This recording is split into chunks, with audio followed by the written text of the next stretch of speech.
love frickin' remakes. Holy frick. Minecraft movie, Disney remakes, Star Wars remakes. I'm sick of it, I'm not gonna lie.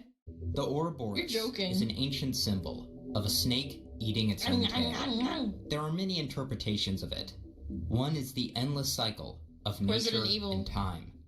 Another is renewal. As the snake eats more of its back, the fresh front will replace it. But the most...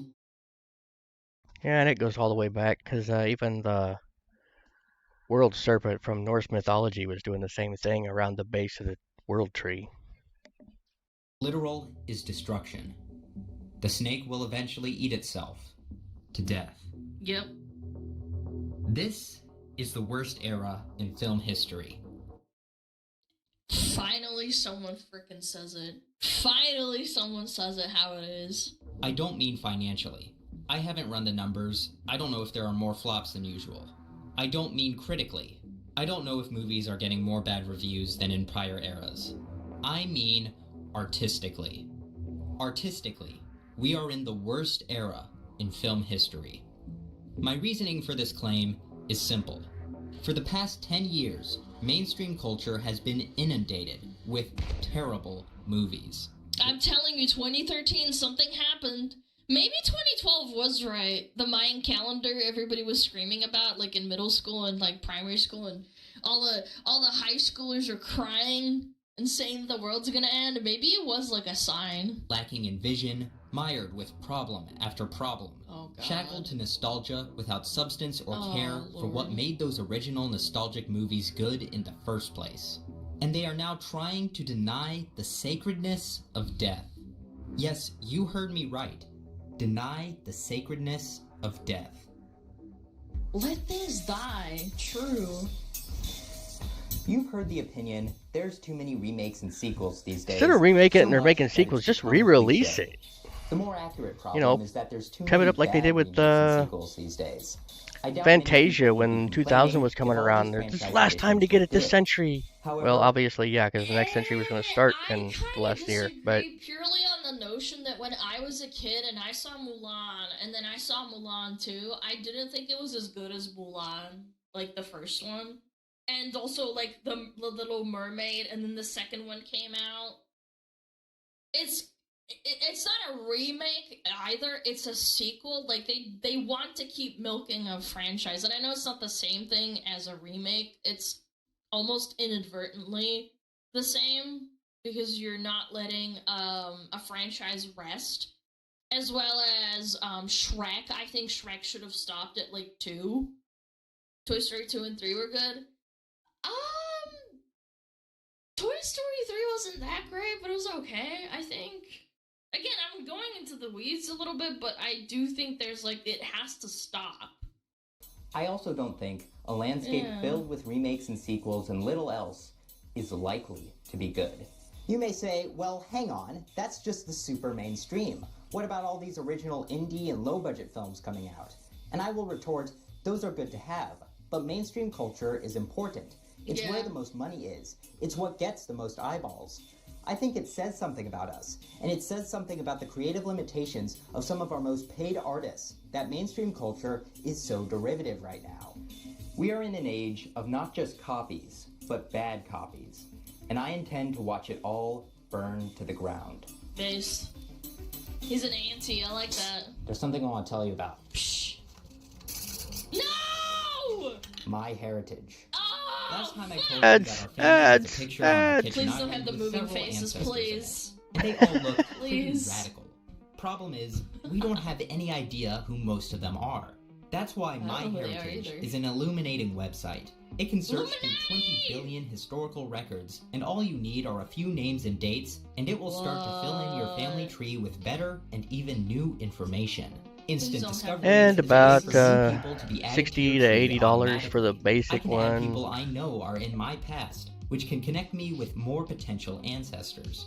Hey Mom, I'm on the My Heritage website again. I loved how you found that other photo of my grandmother when she was probably 3 years old. I don't know, man, it really activates that section of my brain that's dedicated to my grandmother. It's like, even at the age of 3, I'm looking at her and that touched up photo. Yes. I'm like, oh my gosh, it's like I see her. Can you tell me who Oh, that's cute. this person is? I have no idea. Was there a clue on my heritage? I Really? found an alternative photo, and I'm pretty certain that's probably the same person. Well, This see, that is doesn't really work Nancy because they find James ancient pictures that look like James. Nicolas Cage from or born Keanu in Reeves. 1855. So She was that born person in can still be Tennessee, anybody. grandmother of You're your the grand- only 10 I see, If this Jack. kind of family sleuthing Don't interests animate the you, faces, sign up please. for a 14-day free trial with the link below and enjoy all MyHeritage has to offer. Thanks to MyHeritage for thank sponsoring God. this video. No animated faces. Thank God. The Star Wars franchise has got to be the most analyzed franchise in the 21st century. The Star Wars sequel trilogy has been Yeah. critiqued possibly more than any other franchise edition in history, even more than the infamous prequel trilogy that came before it. But why is Yeah. that? I won't belabor this I think it's one of the oldest fandoms for sure. Like, that's still standing to this day. point, because you've heard it a lot. The sequel trilogy, and a vast majority of Star Wars media under Disney, is heavily flawed. And this is not something that is simply my personal opinion. Watch the entirety of the original 3 Star Wars movies and count The best peak Star Wars. things that are mistakes. All the new stuff is, yeah, while they Objective call it mistakes. canon, I refuse to Stormtrooper in the acknowledge its background hitting existence. his head on the door. Or Luke kicking 2 But that, oh, come on, man. That makes it good. far from an actor to look like it connected.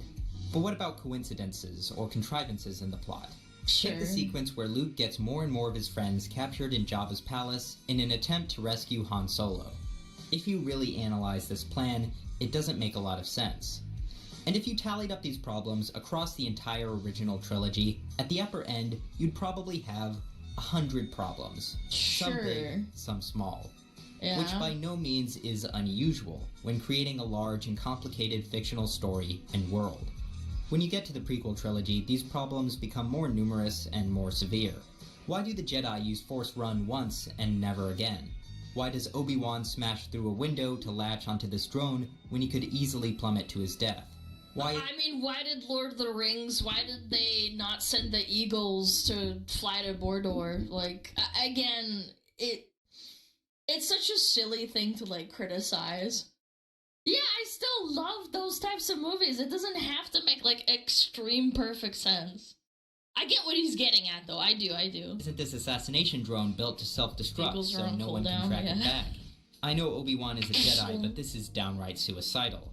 How is an electrified spear thrown very hard capable of shattering Star Cruiser windows? But I think the worst of the prequel's flaws have to do with the characters. Like how Anakin Skywalker goes from being tempted to the dark side and maiming someone to defend another, to slaughtering innocent children in mere minutes. Or how Obi-Wan leaves Anakin to brutally die. What compounds problems like these is that the prequels affect the continuity of the original trilogy. Across all the prequels, I would estimate there may be 1,000 problems. Some big, some small. Which is a lot. Again, these are estimates. The exact number doesn't matter too much. The point is that from trilogy to trilogy, these problems increase in quantity dramatically. Star Wars wasn't a book, or, like, it was just a script, right? Again, it's difficult. Like, if you're a script writer, you're doing it for a movie, and with a book, it's a lot easier to track those kinds of flaws. Yeah, it was original property. Yeah. Okay, I thought so. I Oh, was yeah, like, he should with have a used book- World Anvil to keep all of his shit Again, straight. even with Lord of the Rings, even though they had a book, they had to condense a lot. They had to skip a lot of lore that would make the original, like, the movies to make sense. And a lot of people were pissed about that, but I still think it's a great adaptation. With a script like an original franchise that was meant for movies, I think you can forgive a lot of that. And As when long I as talk it's about good, problems, right? I'm not talking about stilted acting or Yeah. whether I have an emotional connection to the films. I'm talking about things that don't logically follow. Errors that may not be noticed by the audience at first, but are Sure. nonetheless still there and tend to damage the work upon further contemplation. And if fixed, would make that piece of media better.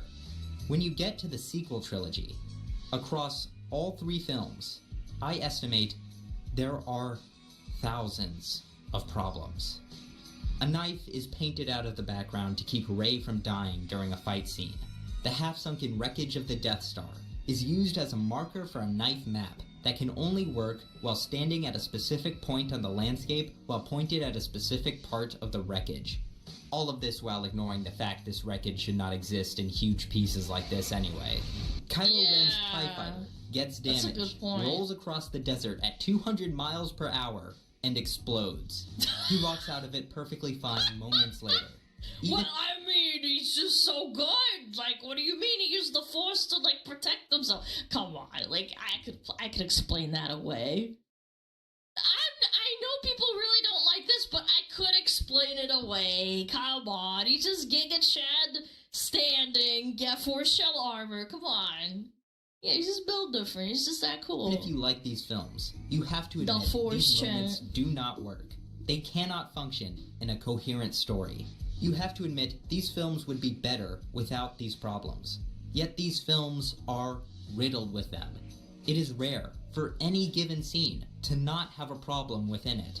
And what compounds problems like these are how they affect the original and prequel trilogies. The Force Awakens was hugely influential on the film industry in ways we have only recently Unfortunately, begun to man. comprehend. Much of the teasing in the movie and trailer is echoed in sequels of similar franchise giants. The Force Awakens rehashes the general plot structure, themes, and iconography of A New Hope, which satisfied most people at the time, but in hindsight, the film had very little substance in itself. Beyond a few concepts of concepts, it had no merits that stood on their own.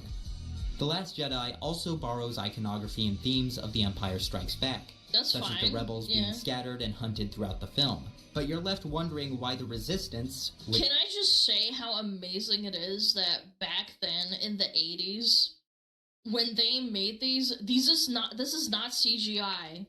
They're paintings. I found that out recently that they paint this stuff like on a matte glass or whatever. Oh my god, man.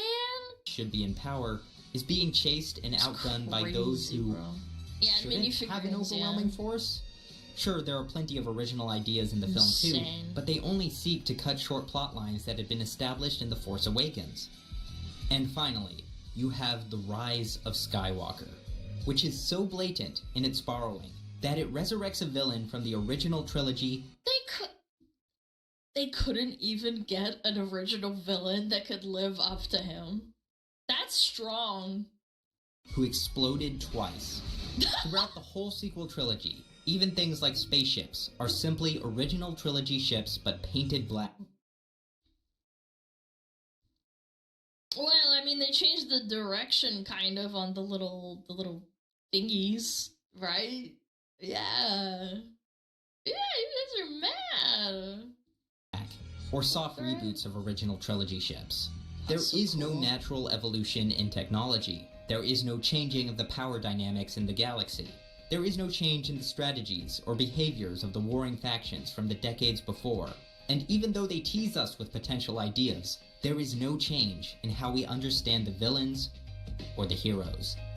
After the conclusion of this trilogy, it became blatantly obvious that they had no overarching plan. You don't end up with this many problems within a trilogy because of a few slip-ups. Your priorities have to be seriously out of whack from the very beginning. There was clearly a lack Money. of communication between teams, Money. a lack of time, a lack of care. From the very beginning, Disney wanted to recapture the magic, feel, and success of the original trilogy, but did not have the planning, skills, vision, or originality to do that. If they did just rehash the original trilogy, it might have done okay. The problem is the sequel trilogy isn't just a copy of the original trilogy. They did even the Death Scene with the frickin' lightning as well. He didn't even die differently. It's a bad copy. All they could do was chew up what they had before and spit it back out. Yep. In the Ahsoka TV series, based off of a character in the Ahsoka animated nuts. Star Wars The Clone Wars series, they have to bring back Hayden Christensen's Anakin Skywalker. She's a Twi'lek. They have to tease us with Darth Vader. In the Book of Boba Fett, they have And again, it's so insulting when you do this to the audience. Like, you blatantly show that it's like, this is a reference, you guys. They have to bring back Hayden Christensen's Anakin Skywalker. They have to tease us with Darth Vader. Look, In the it's Book of him! Boba Fett, they have to bring back Cad Bane, one of the coolest characters in the animated Clone Wars, just to kill him off after a couple of scenes. Truly baffling. They put in the effort to bring in this character in live action. And Luke Skywalker being an absolute fucking ding-dong. Dude, I didn't watch these, but I saw clips here and there, and it just was so... It felt gross, if that makes sense. Like, I have no real attachment. Like, I'm not a giga diehard Star Wars fan. Having Luke be a complete ding-dong is actually pretty par for the course, because even if you go back to the original series, the original trilogy, it was Princess Leia that got them out of the jail when they went to rescue her. They had no hope of getting her out of there without her. All they did was get her out of the cell. Everything else that followed was entirely her idea. She became the leader of the group almost instantly to get them to escape.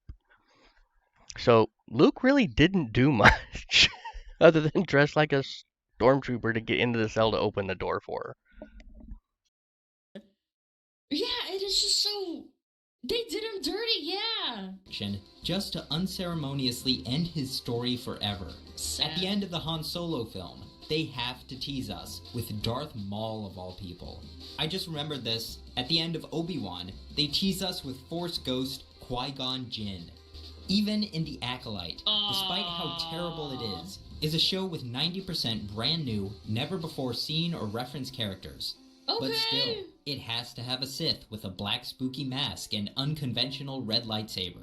And has to tease us at the very end with Darth Plagueis and Dude, it was so cool. I remember... When did the... Hold on. Just so I know what I'm talking about. It was, Yeah, it was episode 1 or... No, was it episode 1 when they had that really sick fight with Darth Maul? God, I remember people talking about that a long time ago, and even after that, that's choreography for that scene with that double lightsaber, oh my god. Yoda. They So cannot cool. help themselves. Could Star Wars TV shows utilize these existing characters to enhance their stories? Yes. Will they ever use them as anything else than as a crutch to prop up their own terrible scripts with memories of better things? Member berries! No. South Park talked about this. Again, the member berries of like, look, soy pog, look! It's a reference! It's a reference, you guys! There's nothing original about this. That's remember. all they've done. That's all they'll ever do. Andor is their They can't one even good allude show, to it. which makes it miles ahead of these other shows, and it doesn't have any of these silly character teases. The only thing against it is that it's slower. The original Star Wars was a product of multiple influences reforged into one work from a genuine artist during a time where innovation was So necessary. cool. I don't think Disney in its current form is capable of replicating that right now. The Star Wars brand now has significantly more... Yeah, didn't he say that, that Disney's just kind of choking the life out of Star Wars, like his baby? He did interviews like years and years ago, even like 10 years ago, where he said that. Yeah. More movies and shows that are bad and forgettable than it does movies and shows which are good and special. Sad, dude. Disney has diluted the brand and its identity. In the trailer for The Skeleton Crew, we see alien environments that don't feel alien. There are aliens walking alien pets, aliens going to school, taking tests, and wearing backpacks. Aliens walking down concrete roads and sidewalks that go to homes with pitched roofs. This isn't a Star Wars neighborhood. This is a Disney Channel original movie suburb with... This looks like, the Robinsons. This looks like the Robinsons. Yeah, it does. It does. Oh my god, he even added the logo. That's actually so funny. That's what the immediate thought. I was like, this is not Star Wars. This is like a original spin-off. Yeah, Meet the Robinsons. Yeah, I remember seeing that a long time ago. With a coat of paint. It speaks to such a lack of imagination. As long as artists are making things that are only references to their own brand, that are only inspired by this incest of ideation, I don't think we're going to get good movies. let alone worthy sequels. When you Blizzard look does at the this recent too. Marvel movies and TV shows, they are also riddled with problems just like this. In Endgame, they spend a good chunk of the movie simply revisiting Marvel's greatest hits in the form of time travel. Spider-Man No Way Home is a better movie than you'd expect, but it does rub me the wrong way how they have to bring back Sam Raimi's villains and previous iterations of Spider-Man in this convoluted way. At least the film has the balls to rehandle characters in previous films that were not well received. But I fear Hollywood learned the wrong lessons from the success of this movie. I mean, ultimately, it's good to look at, and that's what audiences really care about, unfortunately. Not a lot of people can appreciate a piece of art, like, its deeper meaning, as long as the slop coming out of it is, like, digestible or fun. At least to them. Doctor Strange in the Multiverse of Madness was the last Marvel project I ever saw in theaters, and it was so bad it gave me a headache by the time it was over. I stopped way before that. This guy's strong. Besides constantly not making sense, and fundamentally not understanding what infinity actually means, they, for some reason, bring in recognizable characters such as Professor X, played by the Patrick Stewart, Mr. Fantastic, played by John Krasinski, Captain Carter, Captain This is Marvel, the guy from The and Black Office, Bolt. Lamau. Just 5 minutes later, kill them all violently, in the dumbest ways possible. Why do they kill them? What is with them fetishizing killing old characters? I've never Doesn't matter, seen they'll be this, back but in the it next just strikes universe me as iteration bizarre. anyway. Because Wanda wants to be with her imaginary kids. It's What? baffling. When you look at the Rings of A woman wrote this. She wants to see her kids because she lost them in the divorce because she's crazy. Power series, it's also riddled with problems and callbacks. When you look at Deadpool and the Wolverine, it's riddled with problems and callbacks. Alien Romulus is riddled with problems and callbacks. Get away. Even Prometheus was a little bit. It was When did Prometheus come out? 2014. It was not that great of a movie, and I remember people already disliking it because it was basically like a massive throwback. It was relatively well done, from a what is it called? From a design perspective. It was a bit slow. It was really cool, like the planet and everything, and the design and the sound. But the script just felt kind of a little bit off. And by a little bit, I mean it was just kind of like a bunch of throwbacks to, like, you know, the original. Yeah. Romulus I have not seen, but I would imagine it's even worse because it's more recent. Prometheus put me off Future Aliens. I don't blame you. I watched it a long time ago when I was a kid, but now watching it back, like, I maybe watched it like 5 years ago, it definitely, I could see a lot of the holes of, like, how it was just not a well-written thing, and it was mostly like a callback. From her, you bitch! Yeah. Get away from her. You See? bitch. Oh god. Wait, he could have said anything. I don't know. Chad, I honestly think it would have been better if he said "Hasta la vista, baby." I think he would have pulled it off better if he said "Hasta la vista, baby," and then that would have been more acceptable. I haven't even Change my mentioned mind. all the Get to Jurassic the World chopper. films, all the new Terminator sequels, Wonder Woman True. 1984, Matrix God. Resurrections, yet another old Indiana Jones. Ever since 2015, And what's sad is that Harrison Ford is clearly really old, and it's like, why are we even doing this to him, man? He clearly has, like, a gun to his head by Disney. They're like, alright, old man, I know you're retired, come on, get up. We gotta get you up there, come on, man. And he's like, oh, I just want to eat some ice cream with my... Wanted to actually play an old Indiana Jones. There was actually a scene in there where he was trying to get on the horse and he was having trouble, and they wanted to reshoot it so that he could get on it in one shot. And it was his idea to no, leave it as it is because Indy's old. So having him have trouble getting on a horse made perfect sense. With my kids.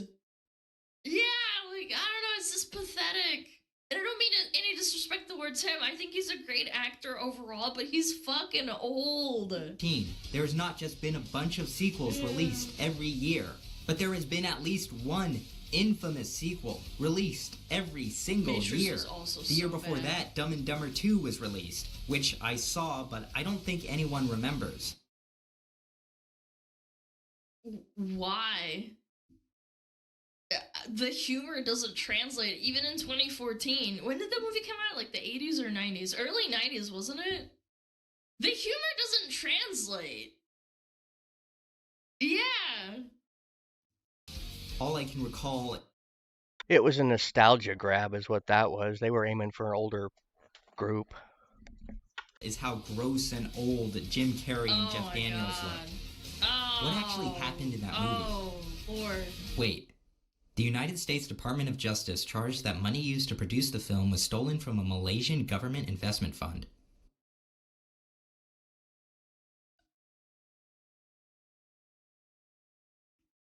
Nice. Okay. That's a nice little tidbit. Huh, learn something new every day. Interesting. If you look at the announcements for Disney movies, it is bleak. At D23, 4 out of the 17 films are not sequels or remakes, and only What? What? 3 are seemingly original. If you look further into the future, it does not get much better. People would probably not be worried about the state of entertainment. You untitled Pirates of the Caribbean project. Brother, let it die. It died with Johnny Depp not being allowed to be in the film. I just can't. Most of these sequels were stellar, but there are signs most of these are going to be awful. The Snow White remake is ludicrously expensive, has been hit with controversy after controversy, and a 1-year delay. The Toy Story franchise concluded well with the third one and has no idea where to go. The Lion King... Yeah, I think the third one was fine. It wasn't perfect, but the ending really... Like, I think Toy Story 3 overall was okay, but the ending really was well written, in my opinion. Where he's, like, giving it to the little girl. Is that the one? Or is that Toy Story 4? Yeah, No, that's it the was right 3. one. It was 3, That's wasn't it? And that was With the a really big good teddy spot bear? for it to end. Yeah. I remember seeing that in the theaters. Oh my god, that was a long time ago. Yeah, that was well written. But after that, it just went off the fucking rails. Really, truly did. remake prequel They does not should've have the stopped writing at or 3. nostalgia of the original Lion King to use as a crutch. Nearly every Marvel project since Endgame has been a disaster. Incredibles 2... But wait, hold up. Wasn't there already a Lion King sequel that was CGI? What? Why do we need another one? Why? We don't. It's just another money grab. Over $1 billion? Chan, I'm starting to think it's money laundering. This isn't real money. The live-action remake, Mufasa, is a prequel. Oh, they didn't even want to do Lion King 2, which was okay, I guess. did not live up to the original, and frankly, I don't think Disney has the teeth to ever make a good Incredibles film. Dude. Is it possible these projects could turn out well? Yes. Is it likely? No. A landscape of purely derivative art is not healthy for creative minds. No. Well, it's kind of. I don't want to liken it to AI directly, but it is kind of like AI. You're just regurgitating the same crap over and over, and you're still making the same stuff. It's just not. You're just throwing up all over the table and expecting people to eat it and then shit it out, and then you just continue the cycle. It doesn't really work that way. Yeah. Except that does work because it's making a lot of money. That's why they keep doing it. Sloppa ploppa. I used to think there were no bad ideas, only bad executions. Mm-hmm. Now, I'm not so sure about this. The existence of a live-action Harold and the Purple Crayon movie is hilarious on the face of it. An animated film adapting Harold would have plenty of potential, I've never but a heard of live-action this. film seems, maybe I'm being dramatic here, kind of impossible to be good. The appeal of the children's book is that it's a story about someone creating their own world through drawing. Everything he Okay. does in the book is two-dimensional and simplified. That's There's cute. a visual joke where Harold shakes his crayon and unintentionally creates wavy water that he falls into. And they animate this. In fact, they fully animate the first 5 minutes of the film just to pivot to the real world. Why? Because I actually don't know that. Is it more money to? I feel like it's more money to CGI the characters into the real world. Yeah, that seems cute, like little drawing. If you have to have live action, why not do it Roger Rabbit style and have 2D animation interact with the real world? Making Space this cute Jam. toddler into a grown man and then putting him into the boring, already made real world that spawns glossy, hyper-realistic objects out of his drawings instead of taking the obvious path and creating an animated 2D film is just a bad idea. It's so While we're on creepy. children's books, The Giving Tree feature-length movie would be a bad idea.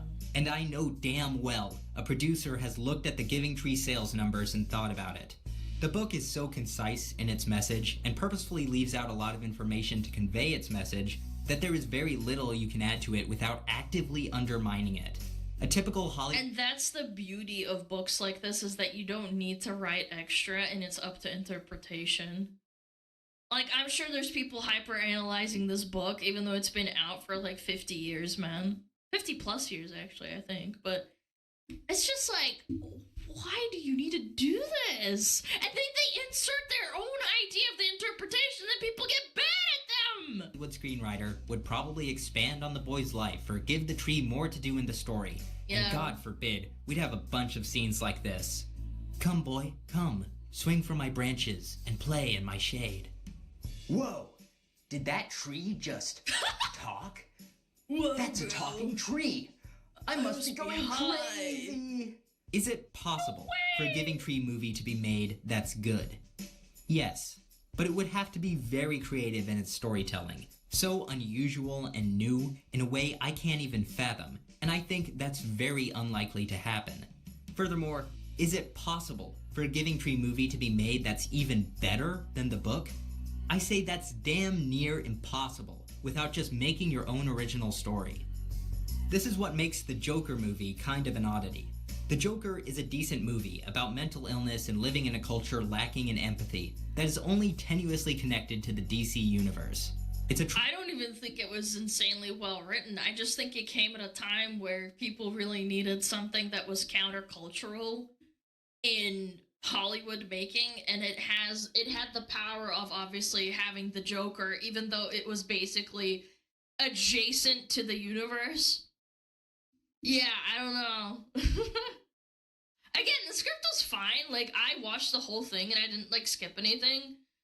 And I watched it and I was like, okay, yeah, that was pretty good. It wasn't bad. The sequel is terrible. Don't tell that to Pippa. Trojan horse movie, sneaking in an original story into something masquerading as a DC supervillain film. It had the power of the franchise in getting that that boost of like attention for sure. After Joker's success, I was kind of expecting more original stories with big franchise paint on them, but I can't recall any more examples like this. The Lego Movie is a film that you would not expect to be good, but surprisingly is. I owe most of its success to two things: prioritizing creating an enjoyable story before trying to sell its product, and treating the property with sincerity. The film really ties everything together by connecting it to the real world at the end, yes, but only as a way to emphasize what the purpose of a buildable toy like Lego is at its core. Such a good marketing scheme too. Low-key, very, very good way to sell a product, and a lot of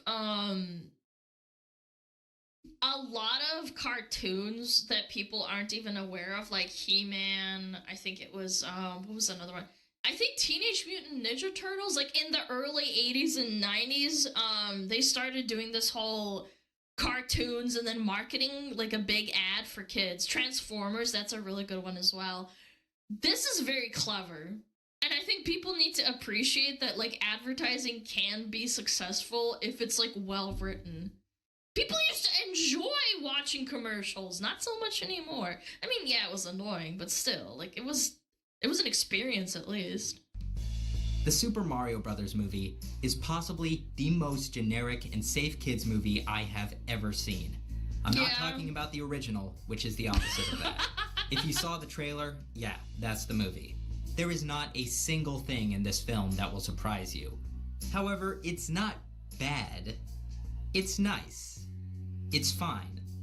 This film was very... Yeah, it's fine. Yeah. I mean, again, there's nothing wrong with it. It's very commercialized, you can tell. Well received. And I believe that's because the story was not insulting and the movie treats the Mushroom Kingdom with awe and sincerity.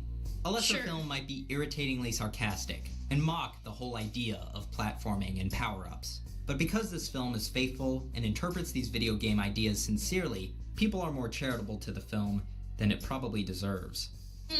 Judging by the trailer, the Minecraft movie is going to be... I still don't know why they casted Jack Black, man. I don't understand this. Profoundly mediocre. I can just feel it, dripping with insincerity. Oh, the main character you play as in the game is named Steve. How stupid is that? I'm gonna roll my eyes. This guy is such a tool bag. Look at the animals and how derpy they look. What? It's horrifying. Why would you make something that is so stylized? Like, I understand the CGI looks great and everything, but like the actual animals are so ugly. They're in that dystopian, like, weird looking live action where the animals look like they're out of a cartoon but not quite. Wow, the world is made of blocks. Isn't that weird? Isn't that just heckin' crazy? That's... What the hell? You don't have to place things right on the crafting table to craft. Who cares? I hope this trailer is just really misleading because it depresses me that no matter what happens, it's still going to make $1 billion. Yeah, right in the middle of editing this, the trailer for the Electric State movie, based off of Simon Stålenhag's graphic novel, was released. And I am actually kind of shocked at how generic it looks. This trailer is pure slop. More AAA list actors we know are not going to play actual characters. Looks like we're getting another Gus Fring. How do you take such...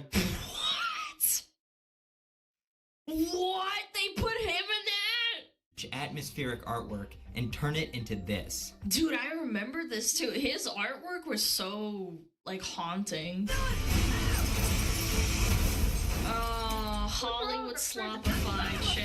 Shut up, shut up, shut up, shut up. I have never seen anyone turn something so silent and somber into pure, loud Marvel action crap. Oh my god. Talk about not understanding what you're adapting. The key to making a work... This was what happens with video games too, man! They make a video game and they don't even understand the author's intentions, man! Shut up! Based on an existing non-film property is sincerity. Treating the thing you're adapting seriously and understanding it on its own merits. And if you understand it on its own merits, you'll understand that the typical fictional character enters the real world or vice versa plot, and treating a property like any other property isn't going to cut it for most things.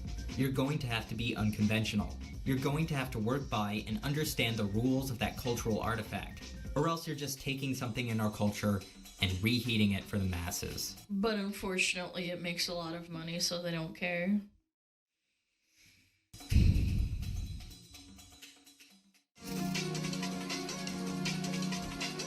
Here we go! Most Disney live-action remakes are financially successful. You should find this to be an immensely sobering fact. The Lion King remake is bad. I knew it was going to be bad from the first trailer. The Aladdin remake is bad. I knew it was going to be bad when I first saw Will Smith's Blue Mug. Guess what? The Lilo and Stitch movie is going to be bad. The Hercules remake is going to be bad. No! Not Hercules! Oh, this is like one of my favorite Disney movies when I was a little kid. Oh my god. No! The Moana remake is going to be bad. What? They're remaking Moana? That came out like yesterday! Are you kidding me? Already? Not a single one of them has been worthwhile. So why does anyone expect the next one to be good? I attribute the success of these films solely to the fact it's a recognizable property done up in a new coat of paint. Something you've seen before, but with added spectacle. I can moan and groan about Hollywood's lack of originality and artistic drop. I don't know if this is an unpopular opinion, but I thought Frozen was a dog shit original franchise. I thought it was dog shit from the get-go. I hated it because of all the kids that would scream the song all the time. Then I watched it myself and I was like, this isn't even a good kids movie. Just blatantly, like, it's not even good. But people, regular, common people, continue in my to pay opinion, for you these might love movies. it, I don't care, but I We're think it paid sucked. for our culture to be cannibalized.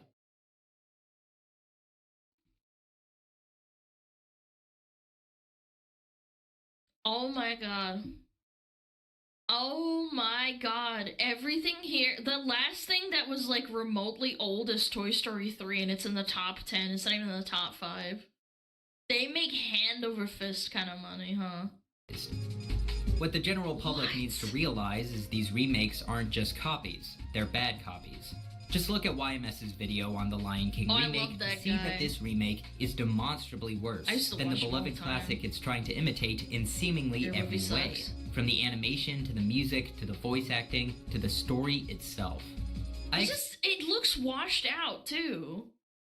It looks washed out. Expected the Aladdin 2019 remake to Well, be the washed just out issue you can change below by just average. adjusting your I television was set. genuinely surprised to discover it is a film worse than its original in every conceivable way. The film is gray, ugly, and bloated beyond belief. You feel that extra 30 minutes. How do you take a movie and make it longer, man? You have it set in stone. There were about 2 tiny additions I liked, a bunch of things that made no difference, and a whole lot of things that made the story actively worse. To name just 2, the added songs sung by Jasmine are completely forgettable. And the second one literally pauses the universe of the movie in the middle of a scene to be sung. It's the most jarring thing I've ever seen in a musical. Abu touches treasure in the Cave of Wonders. The cave where you're explicitly not supposed to touch any treasure. Not the gem that comes later that causes the cave to collapse. Literally before that. And it doesn't cave in or spew lava. Aladdin walks on all these coins, getting to the lamp. He's touching treasure. They didn't have to put these coins here. Yeah, Guess which version didn't put treasure on major walkways? If you think this is it, no, there's so much more. The mistakes in this film... Well, it's just they don't care. That's the biggest difference. Like, with Star Wars, you can understand the logic not being there because, again, they're not remaking something, they're going off the cuff. That's the biggest difference. You had a piece of work that made sense, and you shit all over it. Compound on themselves so much, I need half the video to explain them. Disney could have had Will Smith play a fresh interpretation of the genie, which he does sparingly, but for the most part, they had no confidence in themselves, so I'm sure they spent $1 million and thousands of VFX dungeon hours just to make Will Smith blue, and make him repeat all of Robin Williams' lines, but with less personality. I'll give it to them. I mean, what's the play, though? If you remove Robin Williams's jokes, then you look even worse. Well, they did that before. They actually tried to script Robin Williams in Aladdin 2, and so we already got a preview of what that came out as. It's not, it wasn't pretty. It just, the delivery was all wrong. I mean, the jokes, yeah, every bit of them could have been made by Robin Williams. They just did not deliver as such. And the wrong actor, brother, Robin's dead. I'm sorry. I hate to break it to you now, like years later, but yeah, I'm just saying. What's the play though? If it's Robin Williams or it's him saying the bits, yeah, use AI, Rob. They tried their damn best to make a Friend Like Me Disney sequence with the same energy in live action. I mean, their sequence uses so much CGI, it's basically animated too. And still, it pales in comparison to the 2D original. because so animation bad. is practically real goddamn magic compared to the constraints of live action. It's so dumb. It's so dumb. Evening.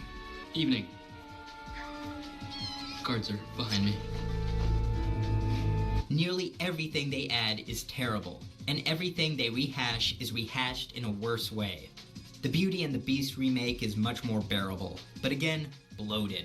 Adds very little I like, puts in a bunch of things that make no difference, and a whole lot of... I think the Avatar back in like 2010 or whatever it came out did irreversible damage to movies. Because people started realizing in Hollywood that people would be willing to sit through about like 3 to 4 hours of like this stuff, and now everything is a minimum of 2 hours. No, really? I mean, I know it's not an unpopular opinion. I genuinely think it just like took a big fat dump on us. Marvel did that to us. No, but before Marvel, it was definitely Avatar. Yeah. Or Because Lord of the Rings. The biggest movies were like maybe 2 hours and 15. Now 2 hours was like the standard, I think. When you watch Lord of the Rings, you don't realize it's 2 hours for one movie because it's so well written. With Avatar, it definitely felt like a fucking drag, for sure. things that make it worse. Gaston doesn't throw eggs in this version, so how good could it possibly be? Exactly. It's genuinely admirable how much they try to make these animated characters work in realistic CGI, but they just can't. The Little Mermaid is better than Aladdin, but still so boring and bloated. It adds 2 tiny things I like, puts in things that make no difference, and adds a whole lot of things that make it worse. Notice the pattern here?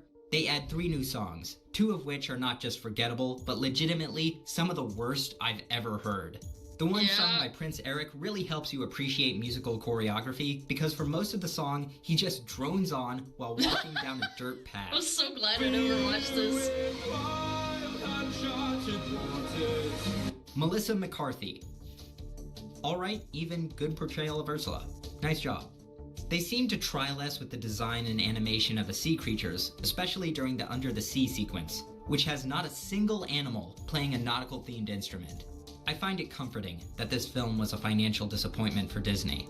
Good. No, don't put that sand dollar in your pocket, sir. Not in your pocket. You'll get mixed in with the others and become just a regular sand dollar. Which What it is. is this? Besides parts of I Aladdin, don't get which this is reference. amazingly bad in the second half.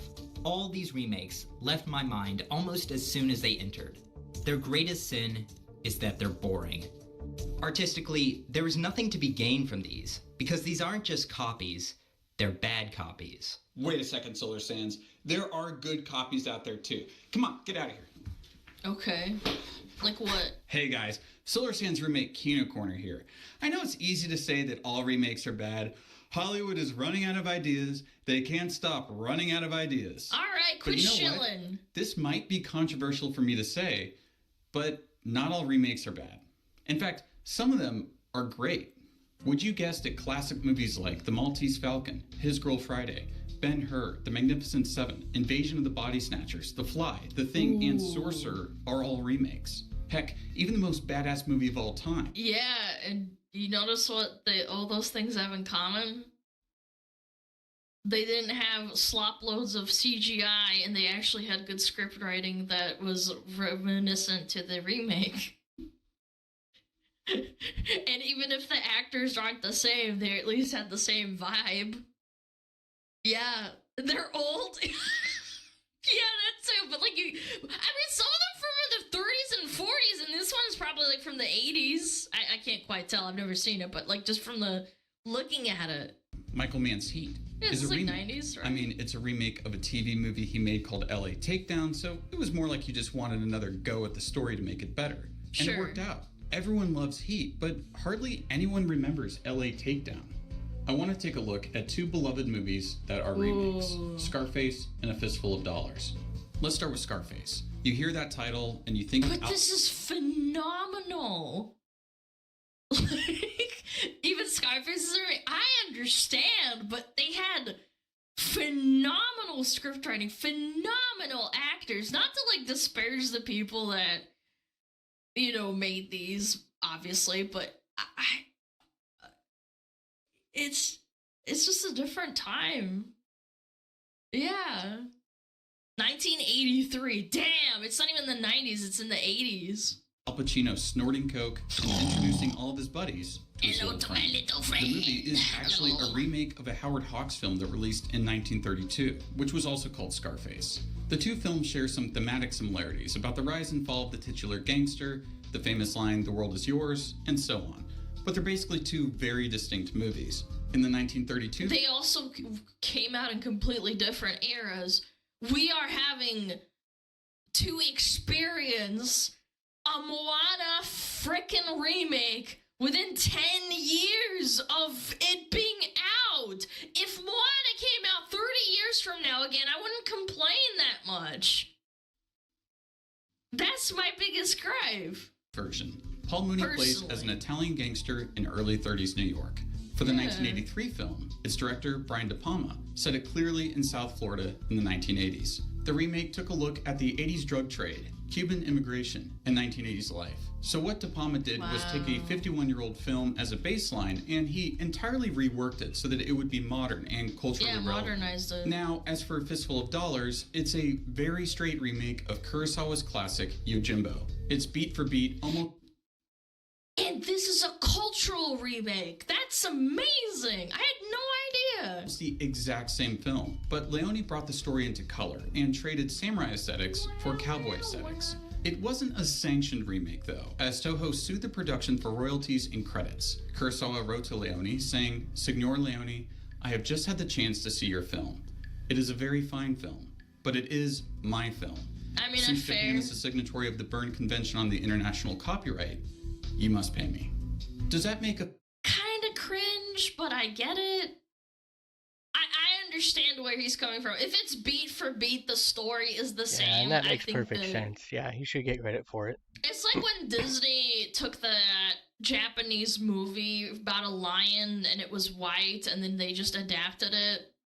Yeah, I feel like that's kind of the same principle. He didn't, like, fucking tell him to go fuck himself. Like, he was being pretty respectful. Yeah, Kimba, exactly. They literally took the idea, man. Fistful of Dollars bad?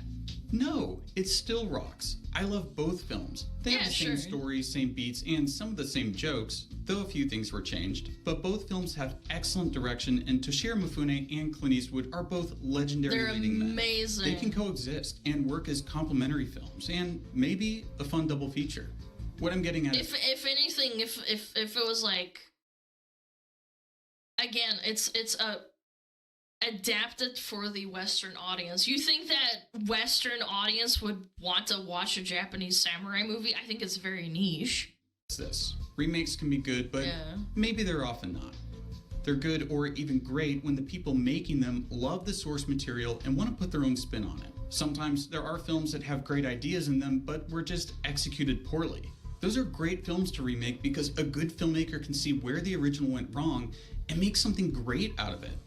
However, remakes are not good when it's a person or a studio who just wants to make a cheap buck by profiting off of people's nostalgia. If the intention is soulless, then the result is soulless.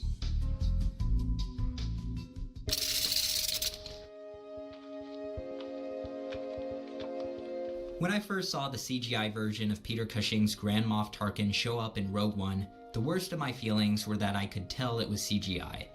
These days, I fear it was the beginning of something much more insidious. While using old footage and computer manipulation to create scenes using the likeness of a long-dead actor has been tried as far back as 2004, it has become more and more commonplace to simulate the likenesses of long-deceased actors using CGI and AI and puppet them around in movies. Harold Ramis, who played Egon Spangler in the original Ghostbusters, shows up in Ghostbusters Afterlife as a ghost. Christopher Reeve... An AI ghost or like an actual ghost? Eve shows up in that awful Flash movie as a horribly uncanny abomination, along with half a dozen or so actors, some dead, some still alive, including George Reeves, who, killed himself.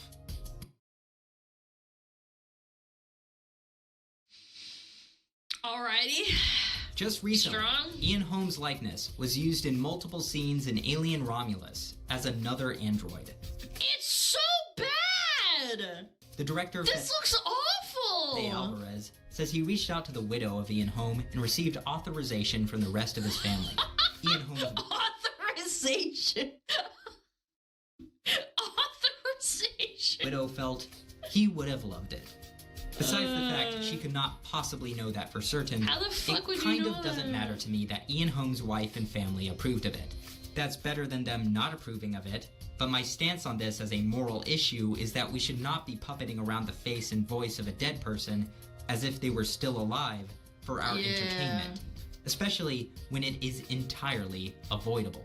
That's why I think it's weird when they offer the, the family tree bullshit and then they animate the faces. I just can't with that. It's so bizarre and uncanny to me. Nothing about the existence of Romulus required Ian Holmes' likeness. No. The android could have been anyone, just a random actor. Fede Alvarez defends himself, saying, Was the character the same character as the one he acted, or is it just a random droid? Does anybody know? Because, I can understand somewhat. I'm not saying it's okay, but I could understand, hey, it's the same guy. It was another copy of the droid. Same model android. Different characters, same model of android. That is weird. That's weird. Yeah, I don't know. That's kind of like an iffy territory in my opinion. it was a genuine attempt to honor him. But there's so much money at stake with these kinds of films, I just don't believe that. The fact that anyone excuses this, and that it's not an instant reason to avoid this film, astonishes me. It's one thing to use tricks of editing or even a CGI model, in the case that an actor dies while making a film to complete their scenes. It's quite another to bring an actor back from the dead when it is entirely avoidable for, let's face it, a cheap thrill of nostalgia. So weird. I find it absolutely repulsive. Kind of blew his brains To be clear, out. it wouldn't matter if these uncanny recreations looked super convincing, and it wouldn't matter if they got permission from everyone in the actors' families for each of these cameos. If they got consent from the living person before they died to do something like this, while that would be better, I would still oppose it artistically. There are more subtle and tasteful... There are actually a decent amount of actors that passed away during filming, and then they had to redo it, and it turned out for the better for the actor that had to replace them. There are many such cases. I can't name any off the top of my head, but I think there was a voice actor, that passed away, and they had to, do something about it because they were, way through the production of the film. Yeah, it's not always a bad thing to let them rest, ways to honor a dead actor. Yeah. Literally The movie that came out was Absolutely Anything, part of the Shaun of the Dead franchise. Not the franchise, but the studio. Used Robin Williams as the voice of the dog. He had finished that movie, but Robin Williams passed away before the movie was released. So, according to Robin Williams' wishes, they had to wait 3 years before any of his likenesses could be used in film or production, as per his wishes. So it delayed the release of that movie, which was a really good movie. He did actually finish it, so they didn't actually have to use any AI or anything to simulate his voice. The movie was done. It was about to release when he died. And that, I think, would be the exception that I'm okay with, because they didn't actually substitute him with any type of CGI or AI to simulate his voice or anything. It was actually him. having them show up as some sort of action figure just speaks to a lack of imagination. Creating projects with the intention of using a long-dead actor is not just tacky, but sociopathic. This isn't simply playing archival footage of an actor. This isn't simply an actor playing another dead actor, who, while is imitating a dead person, can easily be separated from the real person who once existed. This is a trick of digital necromancy. Or even better, you're recreating it for the purpose of honoring the actor because you're reliving their... Why is he covered in goop? You're honoring the story of them. attempt to bring back the living likeness and aura of a once real person. It's not just a copy. It's a bad copy. It's so It is fundamentally a refusal of death and a denial of the sacredness of death. In modern cinema, nothing is allowed to die. No franchise can simply end. If it does end, it must go out kicking and... Someone said Indiana Jones, the actor that plays Indiana Jones, Harrison Ford, is 80 years old, man. That's reamed out AF. Screaming. He's 82. No once living actor can rest if they can be resurrected for profit later down the line. If the film industry can't stop themselves from using AI to resurrect the dead, I guarantee it is salivating at the thought of being able to use AI in every part of filmmaking. They tried to do it with the intro to Secret Invasion. Even with the death of James Earl Jones, I'm certain the only thing on Disney executives' minds is, do we recreate his voice with AI? Oh, absolutely. They'll think about the profit loss of people being like, oh my god, this is so disrespectful, to, oh shit, who the heck is that? That's an awesome voice. I'm gonna buy their slop. Because even though Darth Vader's story has been complete for decades, they have to bring him back. We don't care. He's too popular not to bring back.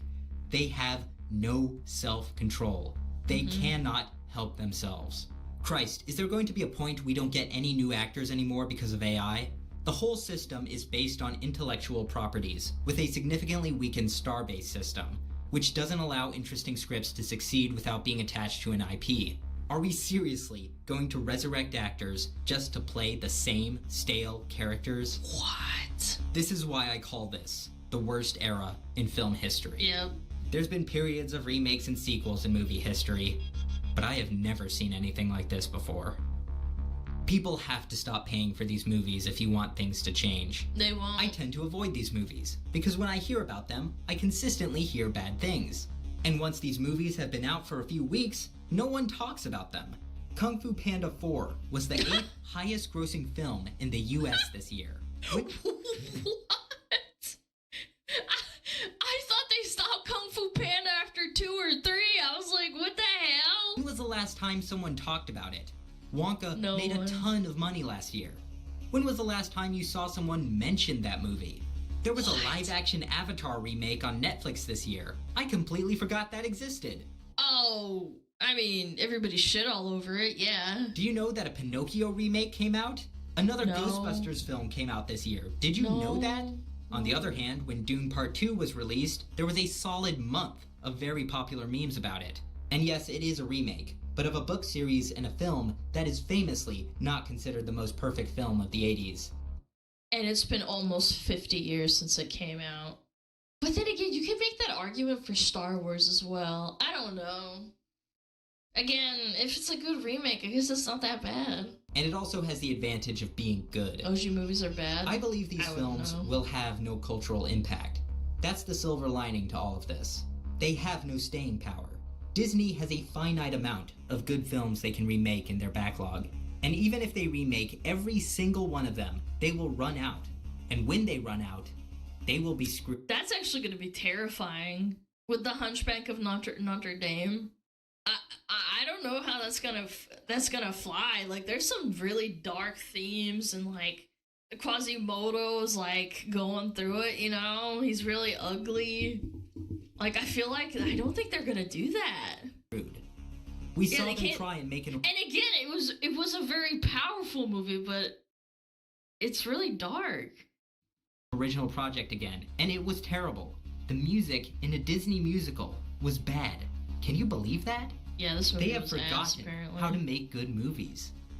When people say that if you keep complaining about all these movies, Wait! Excuse me? Star Wars' biggest problems is the fans. Chat, where did we hear this before? Gamers are the problem. Chat, the customers are the problem. I've heard this before, this rhetoric. Yeah, it's the gamers, it's the fans that love the old movies. Yeah, you're right, Disney, you're right. We should shut up. all these Star Wars projects, all these sequels and remakes and films based off other properties, maybe you won't get any more, as if the audience was some sort of misbehaving child. They fail to realize, I would rather have no films than an abundance of films that cannibalize our culture. These studio films are products, and over again, we have been sold significantly worse products than what we had before. Yes, I want these films to fail. I want them to fail because they have given me no reason to wish for their success. Unfortunately, the problem with this is that even for the 3 flops that exist, that lose them hundreds of millions of dollars, there are movies that make them hundreds and millions of dollars more than the losses, and that's how they can cope with it. Everything would have to flop because it just doesn't work, like, on a functional level. Like, even if this sucked and it failed and it lost millions of dollars, it doesn't matter because there's gonna be another Frozen 3 and it's gonna make billions. But if it's the case that these kinds of films continue to be successful, then I see a dark future ahead, where the same handful of franchises are restarted over and over, and billions of dollars are spent not on artists trying to move us into the future, but on trying to resurrect the past. We will not only see the same ideas on the big screen again and again, but also the same faces. I'm surprised they didn't talk about the censorship, low-key, of, like, changing stories and narratives and outcomes. Just because it doesn't suit the modern, like, idea of something. Even if it talks about something that's quite dark and maybe, like, makes you feel uncomfortable. Yeah. I guess this is already 40 Yeah, minutes. they're really concerned with the whole offending somebody. Enjoy all MyHeritage has to offer. Thanks to MyHeritage for sponsoring this video. Another announcement. Fudo, a tech company who employs some friends I know, is holding a contest for all UI and UX designers. The contest is to create a new cohesive design language for their brand and apps. The grand prize is $5,000 along with a chance at a full-time position. It's only open to US residents over 18. If you're interested in applying, you can learn more at contest.fudo.org. I live on the moon, I guess I'm I not can't. being paid to say this, it's just a potential job opportunity for any artists and designers in my audience. A special thanks to the Kino Corner for his segment and help with this video. His channel is linked in the description. The names scrolling past are my patrons from Patreon, who help support the channel. Their funds allow me to make videos like this and more. Wow. If you want to become a patron, you also get access to behind-the-scenes material, some of my writing, early video announcements, and access to my fan Discord. Just click the link in the description below. Anyway, my name is Solar Sands, and Goodbye, Solar Sands. Bye. Sands. Bye-bye. Goodbye, Alana. Harpies. We're moving on to Emily That was a good Weeking. watch. It definitely was. It put them some things into perspective again. Usually watch her more so just God. Guys, see check some them positivity. Out. Solar Sands. That's very all she is. Nice, She's very she's epic. extensive I like this positivity. kind of stuff, even though it's pretty fucking long. I do. When will we stop regurgitating the same crap over and over?